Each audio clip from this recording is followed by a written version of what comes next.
புதுக்கோட்டை மாவட்டம் கந்தர்வக்கோட்டை அருகே பள்ளி மாணவி மீது இருசக்கர வாகனம் மோதி விபத்து ஏற்படுத்திவிட்டு நிற்காமல் சென்ற சிசிடிவி காட்சிகள் வெளியாகியுள்ளது. இது தொடர்பான முழுமையான விவரங்களோடு எமது செய்தியாளர் ராஜ்குமார் இணைந்திருக்கிறார். வணக்கம் ராஜ்குமார், இந்த விபத்தில் காயமடைந்த மாணவி யார் என்பது தெரியவந்திருக்கிறதா? அவருடைய தற்போதைய நிலை என்ன?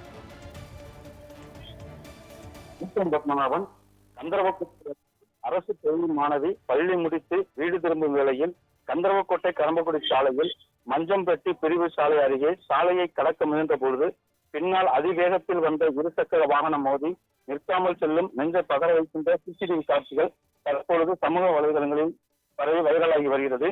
புதுக்கோட்டை மாவட்டம் கந்தர்வக்கோட்டை அருகே வேளாடிப்பட்டி அரசு மேல்நிலைப் பள்ளியில் 9ஆம் வகுப்பு படிக்கும் மாணவி பள்ளி முடித்து மாலை 5 மணி அளவில் தனது வீட்டிற்கு சைக்கிள் சென்று கொண்டிருந்தார். அப்பொழுது கந்தர்வக்கோட்டை கரம்பக்குடி சாலையில் இருந்து மஞ்சம்பட்டி கிராமத்திற்கு செல்லும் பிரிவு சாலையை கடக்க முயன்ற பொழுது பின்னால் அதிவேகத்தில் வந்த இருசக்கர வாகனம் மோதி விபத்தை ஏற்படுத்திவிட்டு நிற்காமல் சென்றுள்ளது. இந்த காட்சியானது சிசிடிவி காட்சிகள் தற்பொழுது வெளியாகியுள்ளது. இதில் அரசு பள்ளியில் 9ஆம் வகுப்பு படிக்கும் மாணவி பல 108 ஆம்புலன்ஸ் மூலம் கந்தர்வக்கோட்டை அரசு மருத்துவமனைக்கு அனுப்பி வைக்கப்பட்டுள்ளனர்.